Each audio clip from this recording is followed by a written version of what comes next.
Isuot mo ang mga guwantes, makapangyarihang hipag, o puputulin ko ang braso mo at ipapadala ka sa ospital mismo sa harap ng maliit mong anak na iyan. Ngumisi si Marco at hinagis ang pares ng MMA gloves diretso sa sapatos ko. Sa likod niya, ang kanyang ama ay sumabog sa malakas at malalim na tawa na yumanig sa mainit na hangin. Turuan mo ng leksyon ang kawawang sundalong ito, anak. Ipakita mo sa kanya na sa lugar na ito ang pera ko ang batas. Nanatili akong tahimik sa damuhan, tinitingnan ang mga kamag-anak na sabik na durugin ako at ang anak ko. Sa ibang bansa, ang mga dayuhang nakauniforme ay tumatanggap ng bala para sa akin.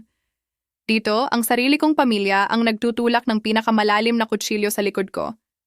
Wala silang ideya na ang pagsasakop sa isang opisyal ng espesyal na operasyon ay hindi flex ng kapangyarihan. Ito ay tiyak na hatol ng kamatayan para sa kanilang mapagmataas na imperyo. Bago ko ikwento ang nangyari, mangyaring mag-like at mag-subscribe sa channel kung resonates ang kwentong ito sa iyo at sabihin sa comments kung saan ka nanonood at anong oras na dyan. 10 taon akong nanatili sa mga sona ng digmaan, sa Basilan, sa Lanao, sa mga forward operating base na napakalalim sa kaaway na teritoryo kung saan hindi na lumalapag ang helicopter ng supply. Tinutulak na lang nila ang mga palet mula sa likod at agad-agad na lumiliko bago magsimula ang putok mula sa lupa. Mga lugar kung saan ang hangin ay may lasa ng nasusunog na metal at diesel, at ang tanging pangako na tinutupad ng sinuman ay ang pangakong iuwi ka ng may hininga. Nakuha ko ang aking rango, isang deployment sa bawat pagkakataon, isang malapit na panganib sa bawat pagkakataon, isang sugat sa bawat pagkakataon. Major ng Hukbong Sandatahan ng Pilipinas Special Operations, Lead Security Assessor. Ang trabaho ko ay makita ang mga banta bago pa man ito lumitaw, basahin ang mga tao tulad ng pagbasa ng siruhano sa X-ray, at netralisahin ang mga problema sa pinakakaunting ingay. Magaling ako rito, ang pinakamagaling. Ayon sa mga lalaki at babaeng nakakita sa akin na nagtatrabaho sa ilalim ng putok at humihiling pa ring sumama sa aking koponan sa susunod na rotation. Ngunit nang umuwi ako sa subdivision sa Quezon City, ikinulong ko ang lahat ng iyon. Ang mga medalya ko ay inilagay sa fireproof safe sa closet ng basement, nakasalansan sa ilalim ng nakatiklop na bandila at liham ng papuri na nilagdaan ng isang 2-star general. Ang operational history ko ay inilibing sa likod ng classified wall na napakakapal kaya kahit isang hukom ay nangangailangan ng 3 hiwalay na lagda para mabuksan. Sinabi ko sa lahat, kasama ang sarili kong kapatid, na ako ay administrative clerk sa Department of National Defense. Desk job, GS7 pay grade, walang kwentang titulo para sa walang kwentang babaeng nagtutulak ng papeles sa opisina sa basement. Iyon ang plano. Tinanggal ko ang bawat bakas ng kung sino talaga ako dahil mayroon akong isang misyon na mas mahalaga kaysa sa anumang combat deployment. Palakihin ang anak kong si Laila ng mapayapa. Bawat umaga ay pareho ang pattern. Nagbubuhos ako ng itim na kape sa basag na ceramic mug na may faded na logo ng army sa gilid, sumasandal sa kitchen counter, at pinagmamasdan si Laila sa bintana.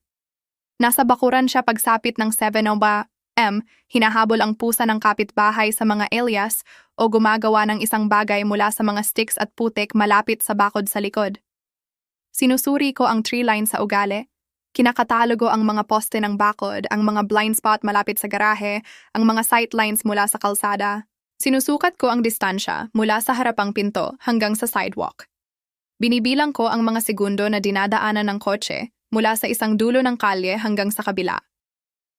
Mga lumang instinct, ang uri na hindi mo kailanman pinapatay. Kahit sa isang cul-de-sac kung saan ang pinakamalaking banta sa block ay dapat na isang ligaw na raccoon na pumapasok sa mga basurahan. Tumagal ang kapayapaang iyon ng eksaktong 4 na buwan. Ang unang senyales ay isang convoy ng mga moving truck na dumaraan sa tahimik naming kalye ng 6 Hours A. Sinusundan ng matte black na Mercedes G-Wagon na may aftermarket chrome trim at tinted windows na sumisipsip ng liwanag tulad ng warning flare. Pinili ni Ricardo Lopez ang malaking estate sa tabi mismo ng aking katamtamang 3-bedroom. Ang property ay nasa kabilang bahagi ng mababang wooden fence na ako mismo ang nagtayo noong nakaraang tag-araw. Inilulubog ang bawat poste sa kamay, sinusukat ang bawat tabla ng 2 beses. Sa loob ng 48 oras, ang bakod na iyon ay naging hangganan sa pagitan ng 2 ganap na magkaibang mundo. Pinagmamasdan ko mula sa likod ng kurtina ng kusina habang ibinababa nila ang kanilang buhay sa driveway. Mga Italian leather sectional na nakabalot sa industrial plastic. Isang 65 pulgadang flat screen na dinadala ng paigwit ng dalawang lalaking nakamatching polo shirt na mukhang inupahan para lang magmukhang impresado sa lahat ng hinahawakan nila. Mga kahon na may stamp ng designer logo na nakasalansan sa manicured na lawn, isang marble-topped dining table na napakabigat kaya 4 na lalaki at furniture dolly ang kailangan para maipasok sa harapang pinto. Si Ricardo mismo ang nangasiwa sa buong operasyon mula sa gitna ng kanyang driveway, sumisigaw ng mga utos sa gold-cased phone habang ang kanyang malayang kamay ay tumuturo sa mga landscaper na pinupunit na ang mga lumang rosebush at pinapalitan ng ornamental palms na walang negosyo sa klima ng Pilipinas. Si Ricardo Lopez, isang logistics tycoon. Kumita siya sa freight transport, binibili ang maliliit na trucking companies noong recession, at pinagsasama-sama sa isang brand na tinatawag na Lopez Global Transport. Ang uri ng lalaking nalilito ang pagmamay-ari ng mamahaling bagay sa pagiging mahalagang tao. Ang uri ng lalaking sinusukat ang bawat taong nakikilala niya laban sa numero sa kanyang bank account at nakikitang kulang ang lahat. Ang anak niyang si Marco ay tumalon mula sa lifted black pickup truck at agad-agad na nagsimulang maghakot ng gym equipment papasok sa garahe. Si Marco ay asawa ng kapatid kong si Sarah. Nagpakasal siya sa pamilyang Lopez 2 taon na ang nakalipas, ipinagpalit ang aming apelyido sa pera ni Ricardo at isang lifestyle na hindi niya kayang buuin ng mag-isa. Ang kasal na iyon ang dahilan kung bakit naisipan ng tycoon na ito na bilhin ang estate sa tabi ng bakod ko. At ang kasal na iyon ang dahilan kung bakit ang pinakamalalim na pagtataksil sa buhay ko ay malapit ng lumipat sa tabi mismo. Si Marco ay 24 taong gulang. 104 kilo ng steroid-inflated na kalamnan na nakasiksik sa tank top na 2 size ang maliit. Ang kanyang traps ay napakamaga kaya halos umabot sa tenga at ang kanyang mukha ay may permanenteng namumulang pamumula mula sa mga taon ng chemical shortcuts. Gumagalaw siya tulad ng lalaking hindi kailanman sinabihang hindi kailanman itinama, hindi kailanman tinanong kung ang kanyang katawan ay hindi lehitimong argumento sa bawat pag-uusap. Sa loob ng unang oras, ikinadina niya ang mabigat na punching bag sa steel post na nakaupo diretso sa shared property line. Ang bag ay nakasabit ng napakalapit sa bakod, kaya bawat epekto ay nagpapadala ng panginginig sa kahoy at papasok sa dingding ng kusina ko. Ang ritmikong nakakainis na thuds ay yumanig sa bintana ko sa buong hapon. Nararamdaman ko ang bawat isa sa collarbone ko. Uminom ako ng kape at pinagmamasdan siya sa salamin. Kinatalogo ko ang kanyang stance. Bukas. Ang kanyang guard ay bumababa sa ibaba ng baba pagkatapos ng bawat ikatlong suntok. Ang kanyang footwork ay flat, ang bigat ay nakatanim sa mga takong sa halip na sa mga bola ng paa. Ang kanyang center line ay ganap na nakalantad sa tuwing siya ay naghahagis ng hook. Siya ay lalaking nagsanay para magmukhang mapanganib sa salamin, hindi para mabuhay laban sa isang taong sinanay na tapusin ang mga banta sa confined spaces na walang ilaw at walang babala. Intelligence briefing na file at na store. Minamaneho ni Ricardo ang kanyang G-Wagon nang dahan-dahan sa harap ng property ko ng 2 beses sa unang linggo. Parehong beses, binabawasan niya ang bilis sa deliberate crawl sa driveway ko, hinahayaan ang makina na mag-idle para ang malalim at agresibong ugong ay mag-anunsyo ng kanyang presensya. Ang kanyang mga mata ay dumaan sa 10 taong gulang kong SUV na may chipped paint sa bumper. Ang hindi pininturahang porch railing na palagi kong pinaplanong buhangin at stain, ang purple bicycle ng anak ko na nakasandal sa harapang hakbang na may playing card na nakaklip sa spokes. Tinitingnan niya ang tahanan ko tulad ng pagtingin ng lalaki sa mantsa sa kanyang bagong suite. Purong awa, purong paghamak. Gusto niyang makita ko siyang tumitingin. Gusto niyang maramdaman ko ang paghahambing. Napansin ko. Wala akong sinabi. Uminom ulit ako ng kape. Dumating ang kapatid kong si Sarah isang Huwebes ng hapon. Nakatira na siya sa tabi mismo sa estate ni Ricardo, kasama si Marco sa master bedroom. Hindi siya tumawag ng maaga. Hindi siya kumatok. Pumasok siya sa harapang pinto ko tulad ng palagi niyang ginagawa sa mga pinto, na parang ang mundo ay serye ng mga silid na umiiral pangunahin para sa kanyang kaginhawahan. At itinulak ang kanyang oversized designer handbag sa kitchen table ko na parang nagtatanim ng bandila sa nasakop na teritoryo. 20 minuto siyang nagsalita tungkol sa renovation na pinupunduhan ni Ricardo para sa kanyang bagong master bathroom. Italian marble countertops, heated floors na may programmable zones, freestanding soaking tub na inangkat mula sa pabrika sa labas ng Milan na mas mahal kaysa sa halaga ng SUV ko sa magandang araw. Inilarawan niya ang bawat detalye ng may maingat na presisyon ng isang taong nag-ensayo ng speech sa kotse. Tinitiyak na bawat pangungusap ay tumama tulad ng maliit na pinakinis na granada. Habang nagsasalita siya, ang kanyang mga mata ay patuloy na dumadaan sa plain laminate countertops ko. Ang second-hand curtains na binili ko sa thrift store sa EDSA dahil tama ang haba at wala akong pakialam sa pattern. Ang refrigerator door na puno ng crayon drawings ni Laila na hinahawakan ng mismatched magnets mula sa gas station sa tatlong iba, ibang lalawigan. Sinipsip ni Sarah ang lahat. Na-inventory niya ang bawat ibabaw. Pagkatapos ay kinuha niya ang coffee mug na ibinuhos ko para sa kanya ng hindi hinihingi at huminga ng malalim. Alam mo, Elena, maaari kang magkaroon ng mas marami kung magsumikap ka lang ng kaunti. Ang sweldo sa gobyerno ay hindi nagbibigay sa iyo ng pabor. Tinapik niya ang kanyang manicured na kuko sa ceramic. Mga bagong singsing 3, lahat regalo mula sa panig ng pamilya ni Ricardo. Diamond cluster sa kanang kamay na sumipsip ng ilaw ng kusina at naghagis ng maliliit na bahaghari sa plain white ceiling ko. Kinagat ko ang loob ng pisngi. 4 na segundo papasok, 4 na segundo palabas. Ang heart rate ko ay nanatiling steady sa 62 beats per minute. Hindi ako nag-engage. Hindi ko bibigyan siya ng kasiyahan na makita akong nanginginig. Lumingon ako mula sa kanya, naglakad papunta sa lababo at nagsimulang maghugas ng pinggan. Hinayaan kong manatili ang kanyang mababaw na insulto na nakasuspinde sa tahimik na kusina hanggang sa mabagot siya, kunin ang handbag at umalis, naiwan ang amoy ng pabango na mas mahal kaysa sa lingguhang grocery bill ko. Ang mga pinggan ay kumakalansing sa ilalim ng umaagos na tubig. Ang tawa ni Lila ay lumutang sa bukas na bintana. Pinatuyo ko ang mga kamay sa tuwalya at tumayo doon, nakikinig sa mabigat na bag na tumutunog sa kabilang bahagi ng bakod. Bawat epekto ay nagpapadala ng maliit na panginginig sa kahoy. Hindi nilimitahan ni Marco ang kanyang teritoryo sa sarili niyang property. Sa loob ng unang 2 linggo, pinagmamasdan ko mula sa porch habang pinipilit niya ang matandang delivery driver na umalis sa sidewalk at pumasok sa basang damo halos mabagsak ang 2 package para lang makadaan si Marco nang hindi inaayos ang landas. Pinipilit niya ang mga batang kapitbahay na magbisikleta sa kalsada dahil desisyon niya na ang sidewalk sa harap ng Lopez Estate ay sa kanya. Iniwan niya ang sparring gear na nakakalat sa gilid ng daan. Hinaharangan ang storm drain, hinahamon ang sinuman na ilipat ito. Isang hapon, sinipa niya ang garden hose ni Ginoong Hernandez mula sa sidewalk ng napakalakas kaya ang nozzle ay nabasag sa curb. Si Ginoong Hernandez, 70 taong gulang, may masamang tuhod, tumayo lang sa kanyang lawn at nanood. Walang nagsalita sa block. Si Marco ay tumor na kumakalat sa kapitbahayan cell by cell at walang may lakas ng loob na putulin ito. Tumayo ako sa bintana.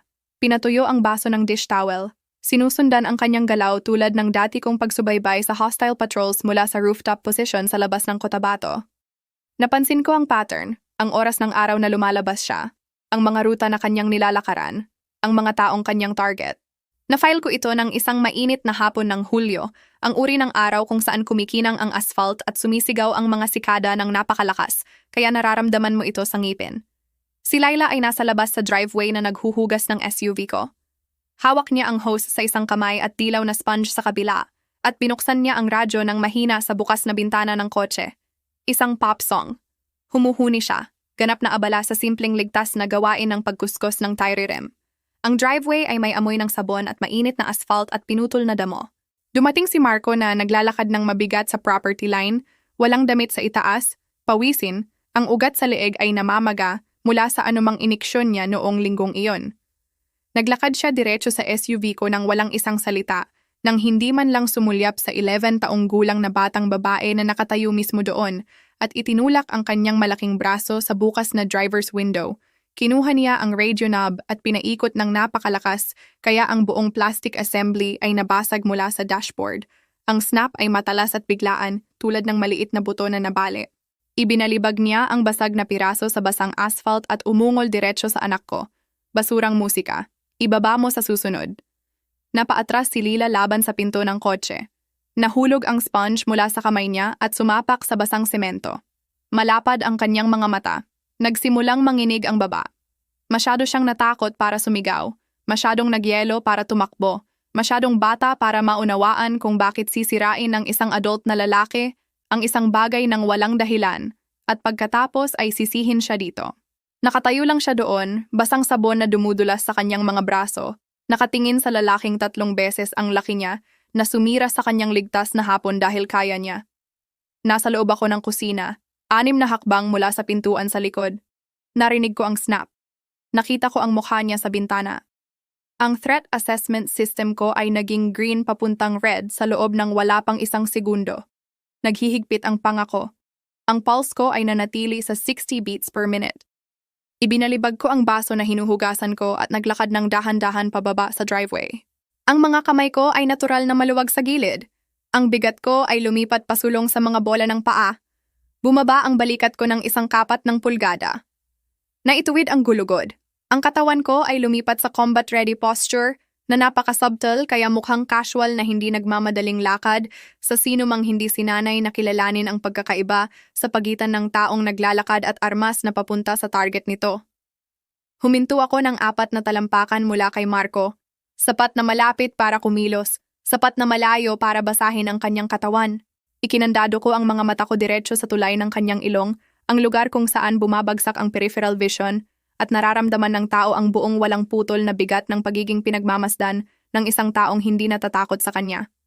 Marco, tumawid ka lang ng linya. Huwag mong hawakan ang property ko o takutin ang anak ko ulit. Ang boses ko ay ganap na flat. Walang tono, walang emosyon, walang negosasyon. Ito ang boses na ginagamit ko sa pagbibigay ng briefing sa mga silid kung saan ang maling salita ay nakamamatay. Suminghot si Marco sa ilong.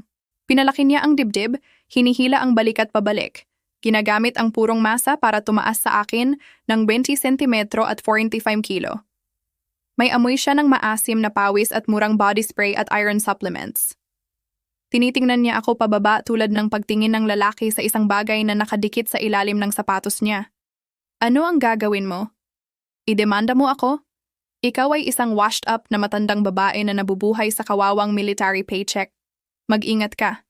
Ngumisi siya at lumiko palayo naglakad pabalik sa property niya na may mabigat na swagger ng lalaking naniniwalang ang laki niya ay gumagawa sa kanyang hindi matitinag, na naniniwalang ang mundo ay laging magbibigay daan sa 104 kilo ng karne dahil palagi ng gayon.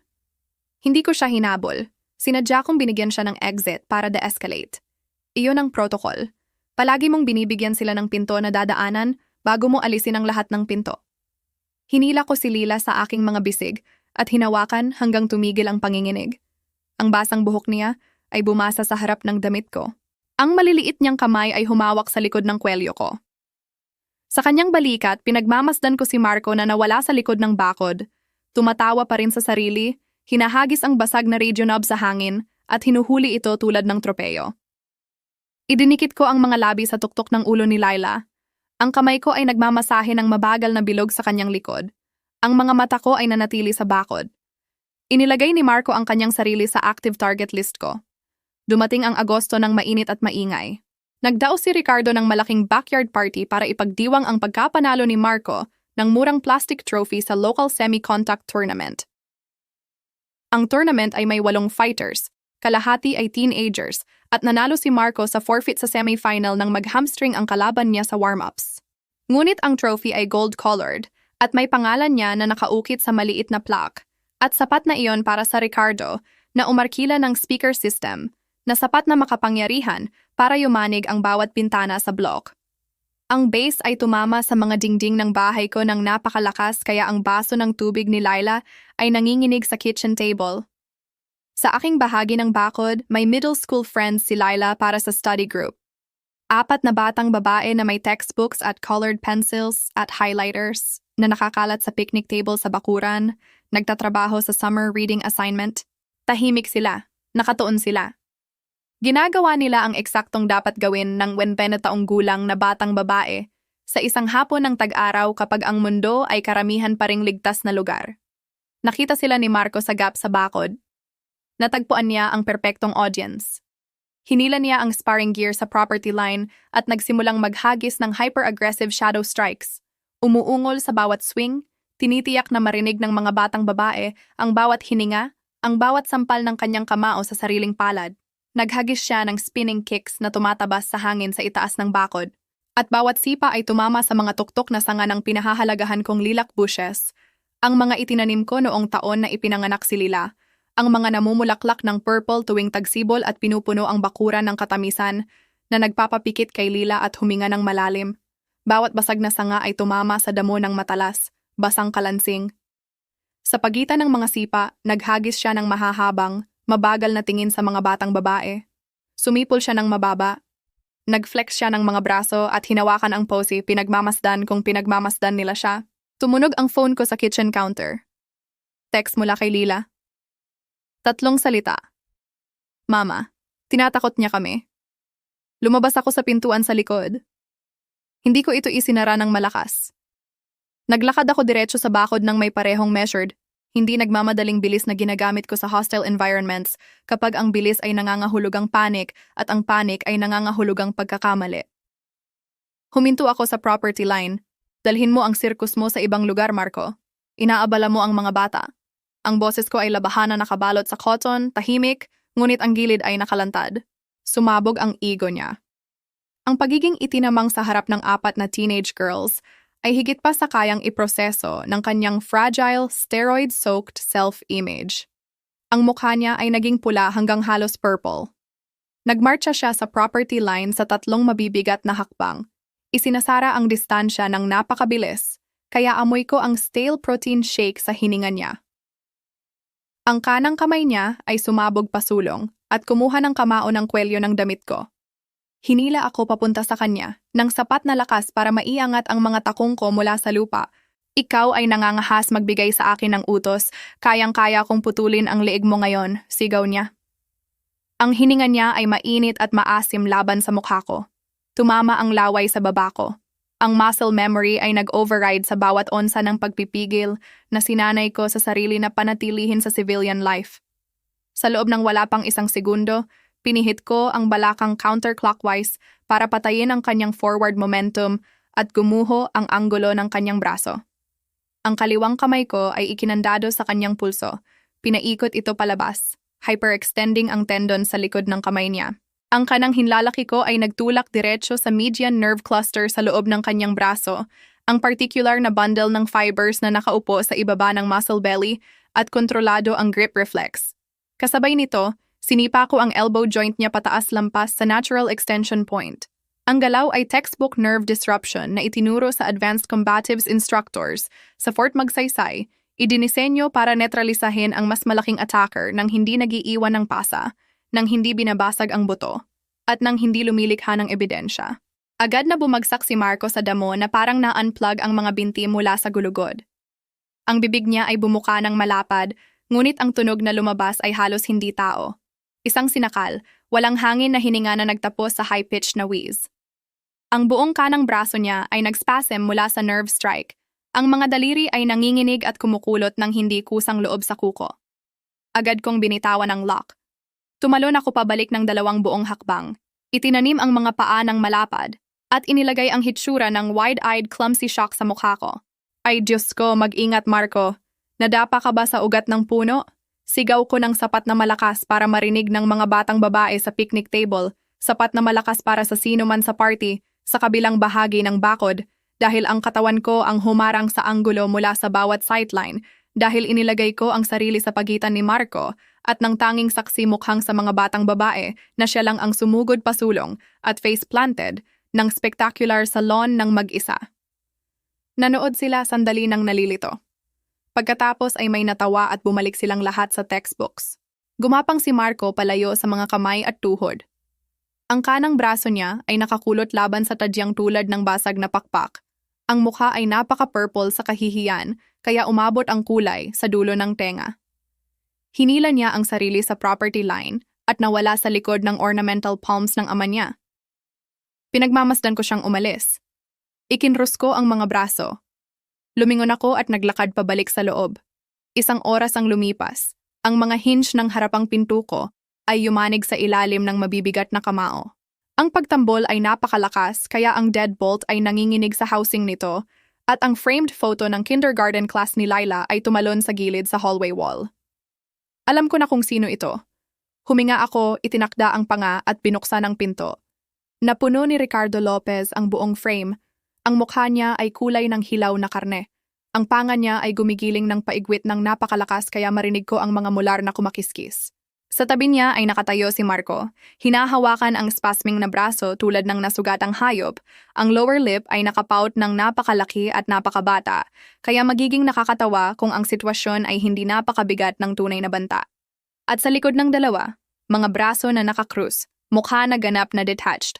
Baba na bahagyang nakataas na may practiced indifference ng isang taong napagpasyahan na kung aling panig siya bago pa man siya nagpakasal sa pamilyang ito. Nakatayo ang kapatid kong si Sarah, asawa ni Marco, manugang ni Ricardo, ang babaeng dating dugo ko bago niya napagpasyahan na ang dugo ay mas mababa kaysa sa joint checking account. Ang sarili kong kapatid, nakatayo kasama ang asawa at ama nito, hindi sa tabi ko, sa likod nila. Ikaw ay nangangahas maglagay ng kamay sa anak ko, Elena? Sigaw ni Ricardo. Fine mist ng laway ang tumama sa doorframe at brass knocker. Ang index finger niya ay tumuro sa mukha ko. Ang makapal na buko ay huminto ng wala pang 5 sentimetro mula sa kaliwang mata ko. Sinabi niya sa akin na gumamit ka ng maduming trick para ibagsak siya sa lupa. Hinawakan ko ang posisyon sa doorway. Ang posture ko ay nanatiling maluwag ngunit nakaugat. Ang bigat ay nakasenter, ang mga kamay ay nakikita. Ang paghinga ay kontrolado. Wala akong ibinigay sa kanya na mahawakan at wala nang misinterpret. Suriin mo ang sarili mong security cameras. Si Marco ang unang sumalakay sa akin at ako lang ang umatras. Nadapa siya sa sarili. Ang boses ko ay hindi nanginginig. Ang mukha ko ay walang ibinigay sa kanya. Hindi interesado si Ricardo sa mga katotohanan. Hindi siya interesado sa camera footage or witness accounts or ang katotohanan. Interesado siya sa dominasyon. Humakbang siya ng mas malapit, itinulak ang sarili sa threshold ng tahanan ko at itinuro ang makapal na cigar-stained finger ng napakalapit sa mukha ko, kaya amoy ko ang tabako na naka-embed sa balat niya at ang whiskey sa hininga. Makinig ka sa akin, kawawang sundalo. May pera ako at may kapangyarihan sa kapitbahayang ito. Kung patuloy kang gumagawa ng gulo sa anak ko at kapatid mo, idemanda kita hanggang sa lupa. Kukunin ko ang bahay na ito at hahayaan si Marco na durugin ang mukha mo. Ang mga salita ay lumabas tulad ng graba na hinagis laban sa dingding. Mabigat, reckless. Bawat isa sa kanila ay pangako na pinaniniwalaan niyang kayang tuparin ng kanyang wallet. Hinayaan ko silang tumama. Hinayaan ko silang manirahan sa tahimik na hangin ng kusina sa likod ko. Pagkatapos ay tiningnan ko ang lampas kay Ricardo, lampas kay Marco, lampas sa dingding ng hiniram na testosterone at designer rage, at ikinandado ang mga mata ko diretso kay Sarah. Naghintay ako. Binigyan ko siya ng bawat pagkakataon. Tumayo ako sa doorway ng tahanan kung saan kami minsang nakaupo ng magkasama sa living room floor bilang mga bata na nagkukwentuhan ng paper snowflakes na may mapurol na. Gunting habang ang ina namin ay humuhuni ng mga himno sa simbahan sa kusina. Naalala ko si Sarah na humawak sa kamay ko noong unang araw ng paaralan, ang maliliit niyang daliri na pinipiga ang akin sa bus stop. Naalala ko siyang gumagapang sa kama ko sa panahon ng bagyo, pulong na hindi siya natatakot. Gusto lang niyang tiyakin na hindi ako natatakot. Tumayo ako doon at naghintay para ang blood connection sa pagitan namin ay may ibig sabihin, anuman. Gumulong ang mga mata ni Sarah. Naglabas siya ng mahabang theatrical sigh na kasing ensayo at deliberate ng bawat salitang sinabi niya sa kusina ko, 2 linggo ang nakalipas. Tinitingnan niya ako tulad ng pagtingin mo sa asong hindi tumitigil sa pagtahol sa wala. Tigilan mo ang paggawa ng drama, Elena. Nagseselos ka lang dahil mas mayaman ang asawa ko at ako kaysa sa iyo, di ba? Isang bagay na malalim sa dibdib ko ang naging abo. Hindi ang mainit na abo ng galit. Hindi ang matalas na maliwanag na flash ng pagtataksil.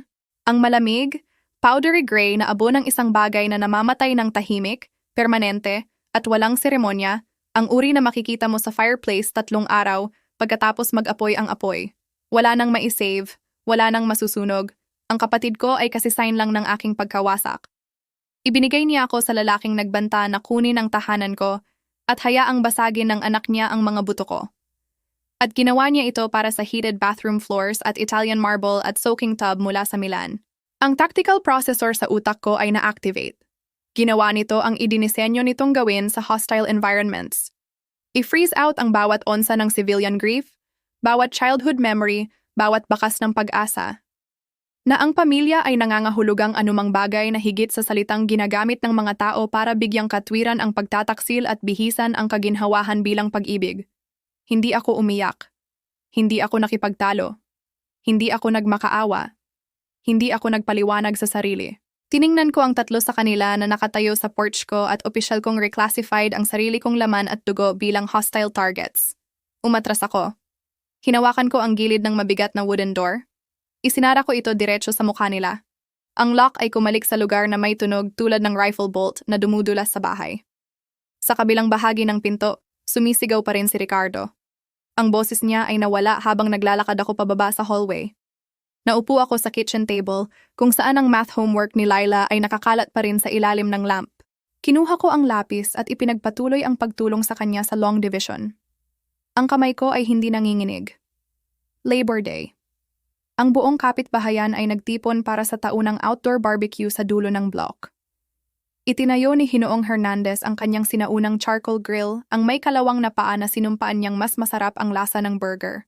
Hinila ni Ginoong Cruz ang 3 folding tables mula sa garahe niya at tinakpan ng checkered tablecloths. Ang mga bata ay tumatakbo sa sprinkler na ikinonekta ng isang tao sa garden hose at si Ginang Perez ay nagtali ng paper lanterns sa pagitan ng mga oak trees sa kahabaan ng sidewalk.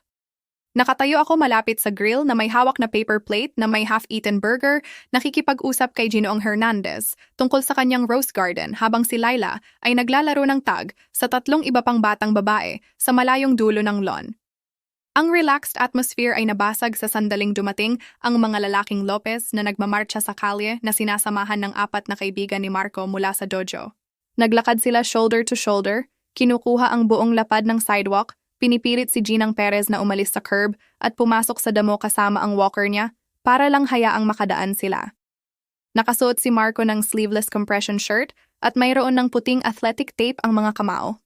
Naglakad si Ricardo sa likod niya tulad ng boxing promoter na naglalakad ng prize fighter papunta sa ring. Ang dibdib niya ay namamaga, ang gold watch ay sumipsip ng liwanag ng hapon. Ikinandado ni Marco ang tingin sa akin mula sa 30 yarda ang layo. Nanikip ang mga mata, naitakda ang panga. Itinulak niya ang sarili sa nagtitipon na crowd, itinulak ang batang kapitbahay palabas sa landas niya nang napakalakas kaya ang batang lalaki ay napaatras sa gilid at nahulog ang hotdog sa damo. Ang musika ay naputol sa gitna ng kanta.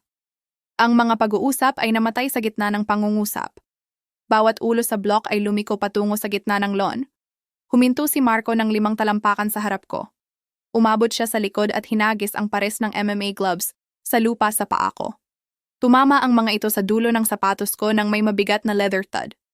Isuot mo ang mga guwantes, makapangyarihang hipag.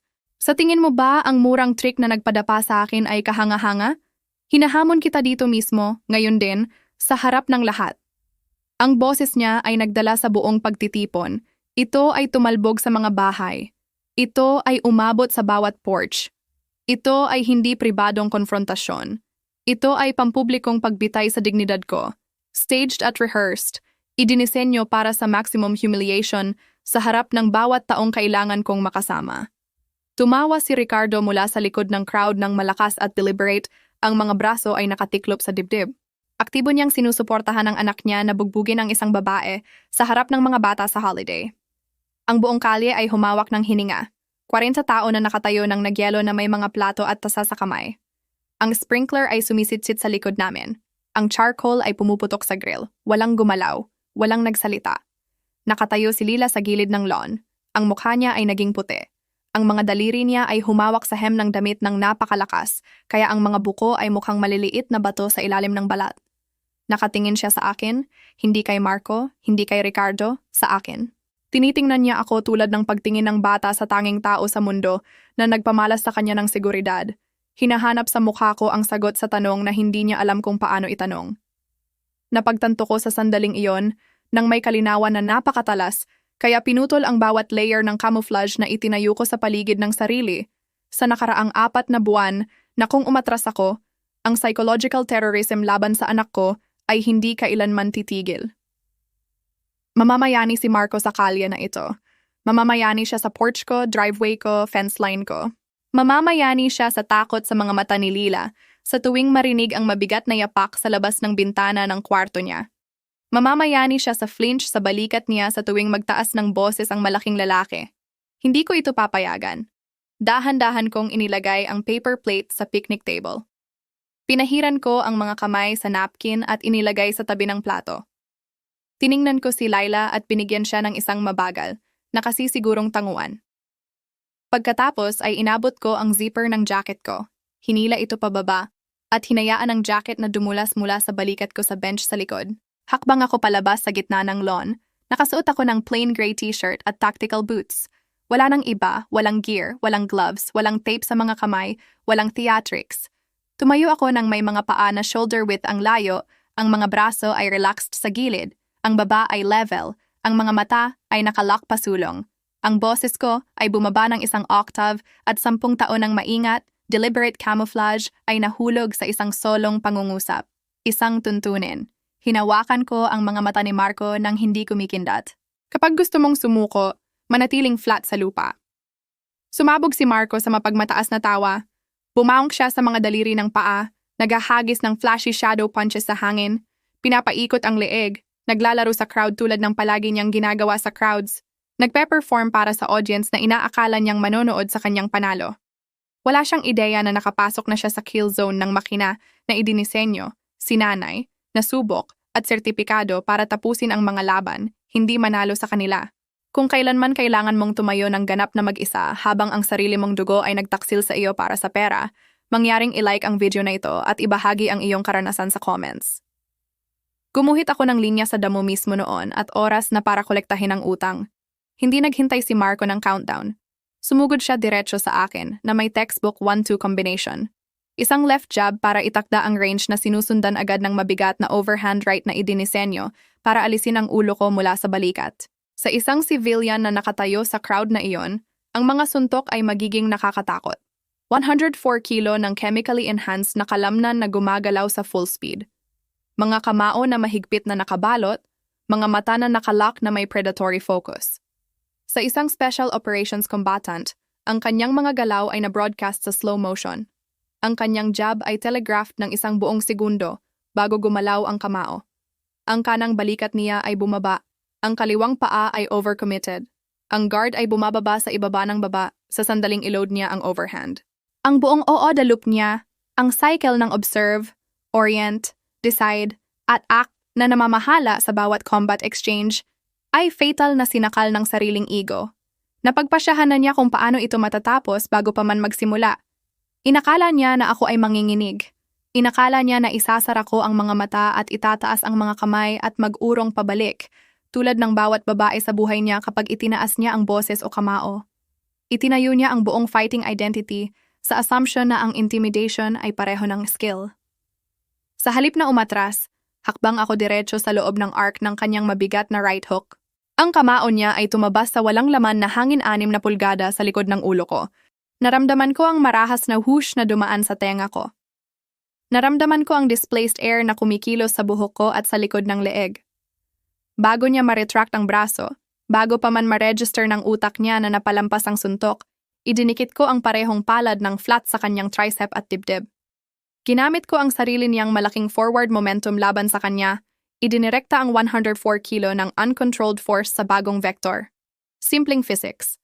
Ang bagay na gumagalaw ay nananatiling gumagalaw.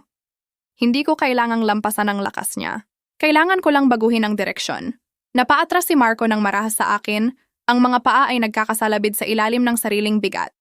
Halos mabagsak siya ng face first sa asphalt sa gilid ng lawn, nahuli ang sarili sa huling segundo ng parehong kamay sa lupa. Ang crowd ay nanatiling patay na tahimik. Walang hininga, walang bulong. Kwarti tao ang nanonood at wala ni isa ang huminga. Umiikot si Marco. Ang mukha niya ay madilim na pula. Ang dibdib niya ay humihinga ng mabilis. Ang pride niya ay dumudugo ng mas mabilis kaysa sa anumang sugat na maaari kong idulot sa kamao. Sumugod siya ulit sa akin, mas mabilis, mas matindi, mas desperate. Naghagis siya ng wild spinning roundhouse kick, ang uri na kanyang sinasanay laban sa heavy bag. Sa loob ng mga buwan, ang uri na nanalo sa kanya ng murang plastic trophy sa tournament kung saan kalahati ng fighters ay teenagers. Ito ay makapangyarihang strike. Ang binti ay humagis sa hangin na may tunay na puwersa. Ito rin ang fatal na pagkakamali niya. Sa sandaling lumiko ang likod niya sa akin, inalis niya ang mga mata sa target. Isang buong segundo ng pagkabulag, isang eternity sa combat. Hakbang ako ng malalim sa kanyang blind spot, gumagalaw kasama niya, nananatili sa loob ng arc ng kanyang rotation. Ikinabit ko ang takong ng combat boot ko ng matigas sa likod ng kaliwang bukong-bukong niya at nagtulak ng palm strike diretso sa shoulder blade niya, diretso sa pagitan ng scapula. Ang kombinasyon ng sarili niyang rotational force, locked ankle, at forward pressure sa center of mass ang gumawa ng iba. Lumipad si Marco. Ang malaking katawan niya ay umikot ng parallel sa lupa ng isang nagyelong suspended na segundo bago tumama sa hard-packed earth nang may nakakasuklam na bone-rattling thud na naramdaman ko sa soles ng sapatos ko at pataas sa tuhod. Ang impact ay nagtulak ng bawat molekula ng hangin mula sa baga niya sa isang solong explosive grunt. Bumagsak siya ng flat sa likod. Malapad ang mga mata. Bumuka at nagsara ang bibig. Walang tunog ang lumabas. Ang diaphragm niya ay nakalock. Ang baga ay walang laman. Sinusubukan ng utak na magpadala ng signal sa mga kalamnan na pansamantalang nakalimutan kung paano gumana. Bago siya makahigop ng isang hininga sa paralyzed na dibdib, nasa kanya na ako. Nagsusumikap siya. Humawak siya sa mga braso ko ng desperate, clumsy na mga kamay. Ibinalibag ko ang balakang, isinuot ang buong bigat ko sa torso niya, at isinuot ang braso ko diretso sa likod ng leeg niya. Pinipilit ang cervical spine papunta sa lupa. Ipinakulong ko siya ng face down sa dumi, ang katawan ay nakatiklop sa 90-degree na anggulo. Ang pisngi ay gumigiling sa damo at packed earth. Tapikin ang lupa, Marco. Bulong ko. Ang bibig ko ay 3 pulgada mula sa tenga niya. Ang mga salita ay lumabas ng may freezing detachment na walang kinalaman sa galit at lahat ng kinalaman sa malamig na mechanical certainty ng taong ginawa ito ng 1,000 beses sa mga lugar na mas mapanganib kaysa sa suburban lawn. Ipakita mo sa daddy mo kung ano ang hitsura ng talunan. 5 segundo ng desperate na suffocating struggle. Ang mga binti niya ay sumipa laban sa dumi. Ang malayang kamay niya ay kumukuskus sa damo, pinupunit ang mga clumps ng lupa. Ang mukha niya ay naging pula hanggang purple, hanggang sa shade na nakita ko lang dati sa mga lalaki sa altitude na naubusan ng supplemental oxygen. Pagkatapos ang nanginginig niyang kamay ay umangat ng 6 na pulgada mula sa lupa at tumapik sa lupa ng 3 beses. Binitawan ko ang pressure. Tumayo ako. Inayos ko ang damit. Pinahiran ko ang isang solong blade ng damo mula sa tuhod. Ang buong laban ay tumagal ng 90 segundo. Ang crowd ay nanatiling nagyelo. Ang burger ni Ginoong Hernandez ay nasunog hanggang black disc sa grill, nagpapadala ng manipis na column ng acrid smoke diretso sa langit. Isang bata sa isang lugar sa likod ng sprinkler ay umiiyak, bagaman hindi ko masasabi kung ito ay mula sa takot o dahil malamig ang tubig. Nakahiga si Marco sa damo sa gilid. Ang dibdib ay humihinga, ng ragged wet gasps ang kanang braso, ay nakakulot laban sa katawan. Nakatingin sa langit na may hollow, emptied eyes ng lalaking ang buong identity ay kasi surgery lang na alisin at pinakain sa paper shredder. Ang dojo friends niya ay nakatayo sa gilid ng lawn. Wala ni isa ang humakbang pasulong. Sinira ni Ricardo ang katahimikan muna. Ang mukha ay contorted sa isang bagay sa pagitan ng galit at absolute disbelief. Itinulak niya ang 2 kapitbahay at sumugod papunta sa akin, ang makapal na braso ay umuugoy sa gilid. Ikaw na anak ng... Sigaw niya, ang boses ay pumutok sa huling salita. Inayos ko ang stance. Hindi ako umatras. Itinanim ko ang mga paa at ibinaba ang center of gravity ng 2 pulgada. Ikinandado ko ang mga mata sa gitna ng dibdib niya. Isa pang hakbang, Ricardo, at ituturing kita bilang direktang banta. Ang boses ko ay tumabas sa hangin at bawat tao sa lawn na iyon ay narinig ito. Ang survival instinct ay nag-override sa galit niya. Nalagot siya sa mid-step, isang paa pa ring nakataas mula sa lupa. Ang panga niya ay gumagana ng paigwit, gumigiling ang ngipin ng napakalakas kaya marinig ko ang enamel na kumaklik. Nakatayo siya doon na nanginginig sa galit na napakalaki, kaya walang mapupuntahan, nakulong sa loob ng katawan na kasi subaybay lang ng utak na huminto. Kinuha niya ang phone mula sa bulsa, nanginginig ang mga daliri habang sinasaksak ang screen. Gagawa kitang mabulok sa bilangguan, psycho. Laway niya, idinidikit ang phone sa tenga. 2 police cruiser ang dumating sa loob ng 7 minuto. Ang officers Miller at Davis ay lumabas. Inaayos ang duty belts, sinusuri ang crowd. Ang red at blue lights ay pumipintig sa mukha ng 40 tahimik na saksi. Pinipintahan ang oak trees at paper lanterns sa alternating flashes. Nakilala sila ni Ricardo sa kalahati ng lawn. Hinawakan niya ang manggas ni Officer Miller, hinila ang opisyal papunta sa kanya. Ang boses ay tumaas sa shrill theatrical wail na malinaw niyang ni-ensayo sa loob ng 7 minutong pagdating ng cruiser. Opisyal, ang babaeng ito ay discharged veteran na may PTSD. Nawala sa isip at marahas na sinalakay ang anak ko ng walang provocation. Itinuro niya ako ng nanginginig na kamay. Ang daliri ay nanginginig sa galit na sinusubukan niyang itago bilang takot. Nagpe-perform siya. Naglalaro siya ng takot na civilian father, ang inosenteng biktima ng deranged soldier, at siya ay nakakagulat na mahusay dito. Bago pa man ako makabuka ng bibig, bago pa man ako makahakbang ng isang hakbang pasulong, humakbang si Ginoong Cruz mula sa crowd. 72 taong gulang, retired electrician, siya ang pinakamatagal na nakatira sa kalye na ito. Mas matagal kaysa sa mga puno. Mas matagal kaysa sa fire hydrant sa kanto. Naglakad siya papunta kay Officer Miller, tiningnan siya ng diretso sa mata, at nagsalita sa boses na tahimik at steady at ganap na tiyak. Iyan ay malinaw na kasinungalingan, hinamon at sinalakay siya ni Marco muna. Itinuro niya si Marco na nakaupo pa rin sa damo, hinahawakan ng braso. Hinagis niya ang gloves sa paa niya at hinamon siyang lumaban sa harap ng buong kapitbahayan. Bawat taong nandito ay nakakita nito. Sa tabi ni Ginoong Cruz, isang 16 taong gulang na batang lalaki na nagngangalang Tony ay itinaas ang phone. Ang screen ay basag sa ibabang kanto, ngunit ang video na nagpe-play dito ay crystal clear. Full color, full audio. Ipinakita nito si Marco na naghahagis ng gloves sa paa ko. Nakuha nito ang kanyang sinigaw na hamon salita sa salita. Ipinakita nito siyang sumusugod sa akin na may nakataas na kamao. Ang footage ay steady, unedited, at absolute still. Kinuha ni Officer Miller ang phone. Pinanood niya ang screen ng 12 segundo. Naghihigpit ang panga. Ibinalik niya ang phone kay Tony. Dahan-dahan siyang lumiko kay Ricardo at ang ekspresyon sa mukha ay lumipat mula neutral patungo sa isang bagay na mas hindi pasensyoso.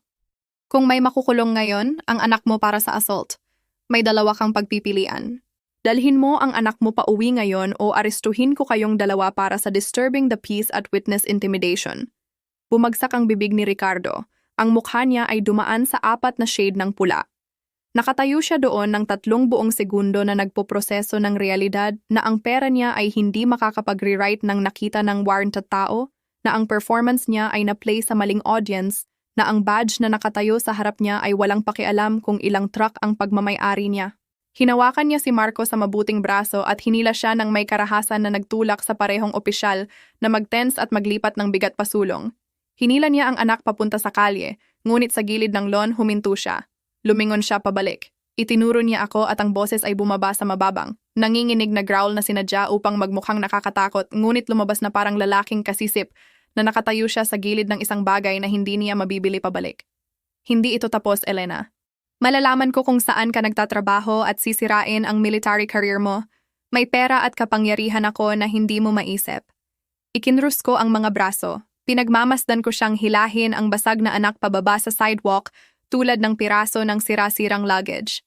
Hindi ako nanginginig. Hindi ako tumugon. Tumayo lang ako sa lawn at tinanggap ang kanyang huling pagkakamali. Si Ricardo Lopez ay lalaki ng kanyang salita. Sa loob ng 72 oras, umarkila siya ng private investigator, dating pulis mula sa Maynila, semi-retired, sapat na mura para kumuha ng rush jobs, at tamad na hindi magtanong ng uri ng tanong na maaaring makaligtas sa kanyang kliyente ng kayamanan. Pinatakbo ng PI ang pangalan ko sa bawat civilian database na ma-access niya. Bawat public record search, bawat social media scrape, bawat background check service na available sa licensed investigator sa Commonwealth ng Pilipinas. Tumama siya sa dingding ng napakabilis at napakatigas, kaya dapat ay naramdaman niya na parang sprinting full speed papunta sa concrete barrier sa dilim. Ang file ko sa Department of National Defense ay naglista sa akin bilang GS7 Administrative Support Clerk na naka-assign sa Basement Filing Office. Walang litrato, walang operational history, walang unit designation, walang deployment record. Lahat ng nasa itaas ng clearance level na iyon ay nakalock sa likod ng classification wall na nangangailangan ng lagda mula sa Congressional Oversight Committee para ma-access. Nag-type ang PI ng 2-page report, siningil si Ricardo ng 6 na oras na trabaho at sinabi sa kanya ang gusto niyang marinig. Na ako ay eksaktong kung ano ang hitsura ko, isang low-level desk worker, isang nobody. Ngunit may hawak si Ricardo na card na pinaniniwalaan niyang mas malaki kaysa sa anumang classified file. Ang logistics company niya, Lopez Global Transport, ay agresibong nagbibid sa 2.2 bilyong military transport contract. Isang federal procurement deal para sa armored vehicle shipping at supply chain logistics na magta-triple sa annual revenue niya at mag-aangkla sa kumpanya sa isang dekada ng guaranteed government payments. Pinaniniwalaan niya na ang uri ng pera na iyon ay bumibili ng impluensya. Pinaniniwalaan niya na ito ay bumibili ng leverage. Pinaniniwalaan niya na ito ay bumibili ng mga tao, tulad ng pagbili nito ng Italian marble at ornamental palm trees. Gamit ang network ng country club contacts, political fundraiser connections, at isang state senator na may utang na loob sa kanya nakakuha si Ricardo ng direktang phone line kay General Roberto Santos, ang Director of Federal Procurement para sa Department of National Defense. Tumawag si Ricardo sa opisina ng General isang Martes ng umaga. Ipinakilala niya ang sarili bilang major defense contractor at patriotic concerned citizen. Inilarawan niya ako bilang violent, unstable, psychologically damaged veteran na brutally sinalakay ang anak niya. Humiling siya ng immediate dishonorable discharge ko. At pagkatapos ay nilaro niya ang inaakala niyang ace card. Tahasang niyang tinakot na bawiin ang buong 2.2 bilyong logistics bid kung ang militar ay hindi ako tatanggalin at itatapon sa kalye. Eksaktong 10 minuto ang lumipas, tumunog ang encrypted government phone ko. Ang tunog ay distinct, isang specific secure ringtone na uma-activate lang kapag ang tawag ay nagmula sa cleared line sa loob ng internal communications network ng Camp Aguinaldo. Nakatayo ako sa kusina na nagbubuhos ng pangalawang tasa ng kape mula sa glass pot sa counter. Ibinalibag ko ang pot, pinatuyo ang mga kamay sa dish towel at sumagot. Elena, may nevuman na nagngangalang Ricardo na nag-utos sa akin na tanggalin ka. Ang boses ni General Santos ay napuno ang receiver, malalim at gravelly, at may dalang unmistakable warmth ng lalaking kasisip na narinig ang pinakamainit na biro ng kanyang karera. Naglabas siya ng booming raspy na tawa na parang graba na gumugulong sa loob ng steel drum.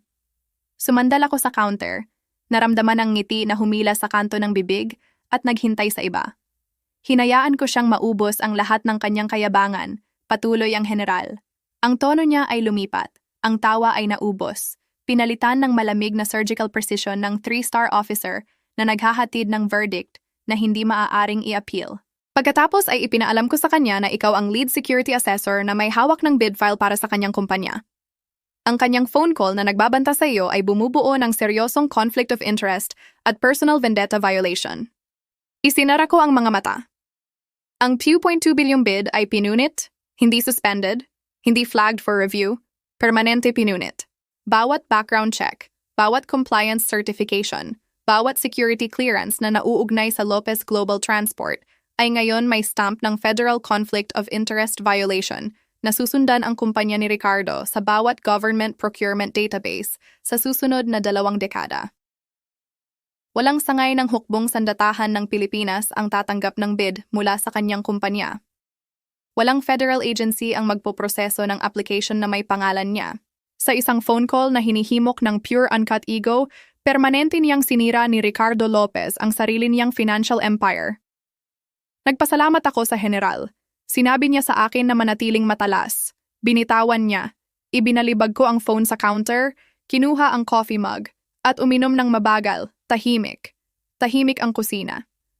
Ang backpack ni Lila ay nakaupo sa tabi ng pinto, nakapak at handa para sa paaralan sa umaga. Humuhuni ang refrigerator. Ang fallout ay tumama sa pamilyang Lopez ng nakakatakot na bilis. Ang video ni Marco na tumatapik sa loob ng 90 segundo ay kumalat sa bawat local social media page at neighborhood group chat sa loob ng 48 oras. May nag-upload nito sa Regional Sports Forum na may caption, "Local MMA hero ay nahandle ng soccer mom sa combat boots." Hindi lang ito pagkatalo.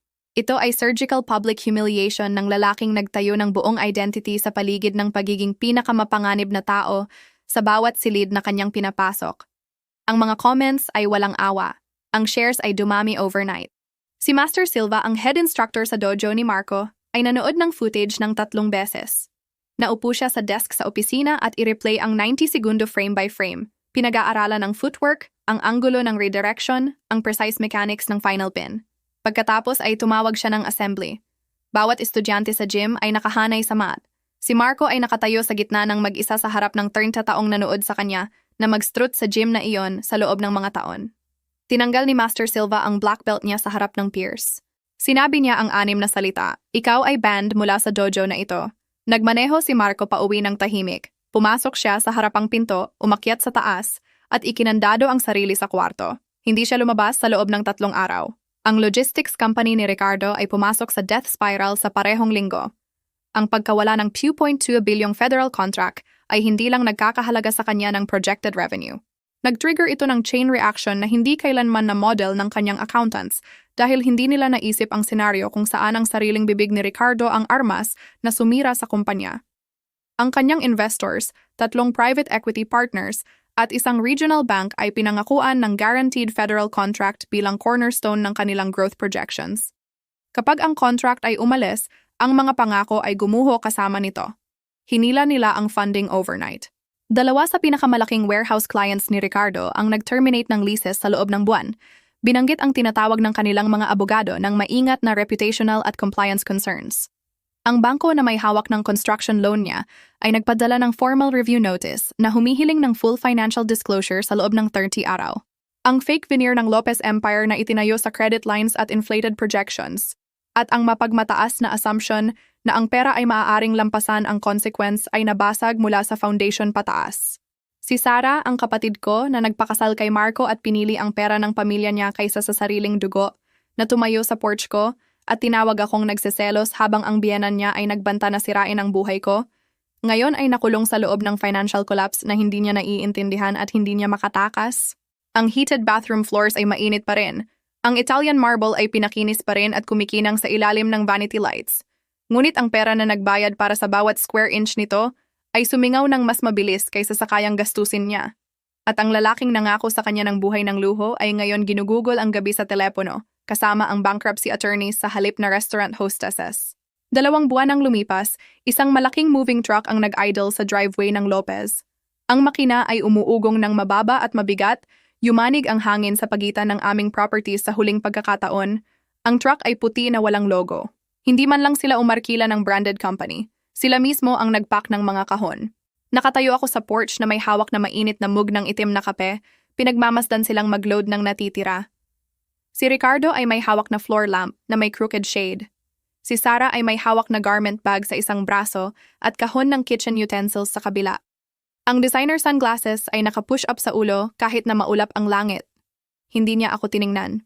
Si Marco ay nakaupo sa backseat ng truck cab na may hood na nakapul sa ulo. Ang mukha ay nakaharap sa dashboard. Ang balikat ay nakayuko pasulong na parang lalaking sinusubukang mawala sa loob ng sariling katawan. Hindi nila tiningnan ang sinuman sa mga kapitbahay. Si Ginoong Hernandez ay nakatayo sa mailbox na may tasa ng kape, nanonood. Si Ginoong Cruz ay nakaupo sa porch steps. Ang mga kamay ay nakatiklop sa kandungan. Si Ginang Perez ay nakatayo sa dulo ng driveway na may walker, tahimik at hindi gumagalaw. Si Tony, ang 16 taong gulang na may basag na phone, ay nakaupo sa harapang hakbang na may siko sa tuhod. Walang kumaway, walang nagsalita. Ang buong kalye ay tumayo sa tahimik. Collective witness habang ang pamilyang tumakot sa kanilang bloke ay sa wakas nagpack ng kayabangan at basag na kasangkapan at umalis. Itinaas ni Ginoong Cruz ang coffee mug sa direksyon ko. Isang maliit na pag-angat ng pulso. Isang solong tangwan. Hindi ako nag-gloat. Hindi ako kumaway ng paalam. Wala akong sinabi ni isang salita. Lumiko ang truck sa kanto. Ang mabigat na umuugong na makina ay nawala hanggang ang tanging tunog na natitira ay ang tahimik na kaluskos ng mga dahon at isang mockingbird na tumatawag mula sa oak tree sa harapang bakuran ko. Ngumiti ako. Lumingon ako. Naglakad ako pabalik sa loob at naupo sa kitchen table kung saan si Laila ay nagtatrabaho sa math homework sa ilalim ng mainit na bilog ng desk lamp. Ngumunguya siya sa eraser end ng lapis. Nakasimangot sa fraction problem, ang mga bare feet ay umuugoy ng 2 pulgada sa itaas ng sahig. Hinila ko ang notebook papunta sa akin, kinuha ang lapis, at ipinakita sa kanya kung paano hanapin ang common denominator. Ang lapis ay kumakamot ng malumanay laban sa papel. Tahimik ang kusina. Ang bakod sa labas ay tumayo ng eksaktong kung saan ko ito itinayo, hindi nasira, hindi gumalaw, minarkahan ang tahimik na hangganan ng buhay na ganap na sa amin. Kung naniniwala ka na ang tunay na lakas ay hindi kailanman nangangailangan ng pagsigaw, at na ang karma ay palaging nakakahanap sa mapagmataas, mangyaring i-like ang video na ito, mag-subscribe, at sabihin sa akin ang iyong mga saloobin sa ibaba. Minsan ang pinakatahimik na tao sa silid ang may hawak ng mga susi sa iyong pagkawasak.